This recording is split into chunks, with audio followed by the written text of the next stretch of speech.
In this video, we will see how we can write a matrix A in the form of P, D, P inverse, yeah, where D is a diagonal matrix, and the diagonal matrix means a matrix in the form where only diagonal elements, all other elements, then diagonal elements are zero. Yeah, diagonal elements can be anything, but all the elements should be zero. And this P inverse are some random matrix.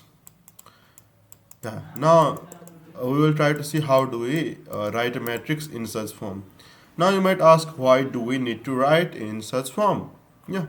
So basically, the idea is, let's say if we write a matrix A in terms of PDP inverse, then it will be easier to find the powers of A. Let's say if we want to find A square, then this is just PDP inverse multiplied by PDP inverse. Yeah. Now if we use associativity of matrix, we can regroup them, and we can make it like P D P inverse P D P inverse. Now P inverse and P is just I. Yeah. I means just the identity element, and so this is now P D D P D square P inverse. Yeah. So you see, this simplifies. Now again, A cube will also be P D cube P inverse, and similarly A to the power n will just be P D to the power n P inverse. Now, but there's still a problem to find D to the power n, isn't it? But that also is really simple, because if D is a diagonal matrix, let's say if we find the square, if we want to find the square, then it's really easy for diagonal matrix, because okay, so first of all, first row and first column, a square plus 0, so a square, and then 0 plus 0, so 0 0 plus 0 0 0 plus b square. So you see, this was really easy. Now let's say if you want to find the d cube, again that's also really easy, because that is just a cube 0 0 b cube. So it's easy to find the nth power of a diagonal matrix, because we know that nth power of diagonal matrix is just a to the power n 0 0 b to the power n. The further properties of diagonal matrix I have described in this video. Yeah, but for now I think you have got the gist of why to write a matrix A in terms of PDP inverse. Yeah, this is also called diagonalization of matrix, because this helps us to find the powers of a matrix easily. Okay, so now how do we find P and D? Now that is the problem. So there's a standard approach to this thing. So basically the diagonal elements of the diagonal matrix are just the eigenvalues of the matrix A. So A and B are just the eigenvalues, yeah, of A. So for finding D, eigenvalues is enough, and for P,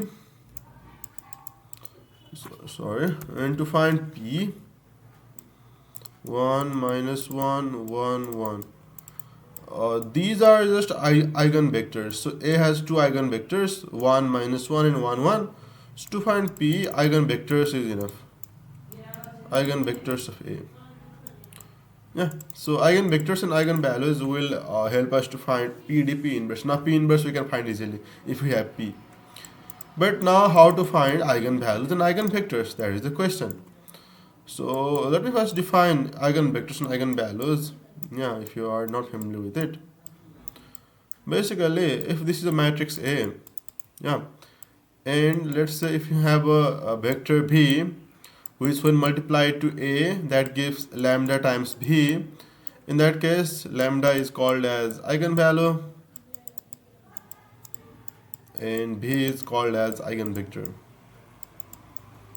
Yeah. Basically, A just stretches the vector B. Now, using this definition, like how do we find lambda and B? So we can make some manipulations. We can basically take this to other side. AB minus lambda V equals to 0. Now we can take b common, but for that we need first convert lambda into a matrix form. So for any number 2, its matrix form will just be 2 0 0 2.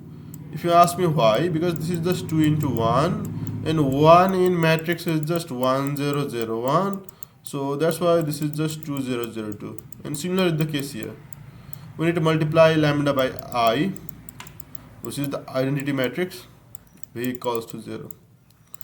Okay, so now let's say there are some such eigenvectors and eigenvalues, and note that eigenvectors should be non-zero. Okay, they should be non-zero, whereas eigenvalue can be 0. Yeah. Now let's say there exists such eigenvalues and eigenvectors, such as there's a non-zero eigenvector and eigenvalue exists. So in that case, so let's say, what if a minus lambda I has a inverse? If the matrix a minus lambda I has a inverse, then we can write b as a minus lambda I inverse times 0. Yeah, so now this is just 0. Then our eigenvector becomes 0, but we don't want eigenvector to become 0. Yeah, so for a non-zero eigenvector to exist, this should not have an inverse. Yeah, because if it has inverse, it will be 0. So that's why we can say that a minus lambda I should not have inverse. And that implies a minus lambda I, determinant of a minus lambda I should be 0. Yeah, for not to have inverse. So this is the case when non-zero eigenvector exists for a eigenvalue lambda. Now using this condition we can find lambda. Yeah, and later on using the definition a minus lambda I v equals to 0, this thing, we will be able to find eigenvector as well. So let's see how do we find it for the matrix that we have. So let's say we have the matrix 2 2 2 2 as a. Yeah, so to find the eigenvalues, we basically subtract lambda I, and lambda I is, we know that that's just lambda 0 0 lambda. Yeah, so we have 2 minus lambda, 2 2 2 minus lambda, and we need to find determinant equal to 0. Now if we take determinant, we have 2 minus lambda whole square minus 2 square equals to 0. This is 4 minus 4 lambda plus lambda square minus 4 equals to 0. 4 cancels out. Yeah, so we have lambda times lambda minus 4 equals to 0. So lambda is equals to 0 or 4. So these are our eigenvalues. Okay, now corresponding to each eigenvalues, we can find the eigenvectors. Yeah, so when lambda equals to 0, what do we need to have? We need to have a minus lambda I. We need to have a minus lambda I times x equals to or v equals to 0. Yeah, and a minus lambda I is now, if lambda is 0, we have 2 2 2 2 times our eigenvector be xy. This should be equal to 0 0. Yeah, now am I doing it correct? Yeah, I think it's going correct. Now this is 2x plus 2y equals to 0. The other one is also 2x plus 2y equals to 0. Yeah, so now our eigenvector can be 1 minus 1. Yeah, I do know that there are other solutions as well, such as 2 minus 2, 3 minus 3, but this is the basic solution and this works. Yeah, basically others will also work, but this is fine. Now when lambda equals to 4, again use the definition 2 2 2 2, sorry, No, not 2. So basically we have 2 minus lambda over here, yeah, because we have a minus lambda. So 2 minus 4 minus 2 2 2 minus 2 times xy. This should be 0 0, yeah.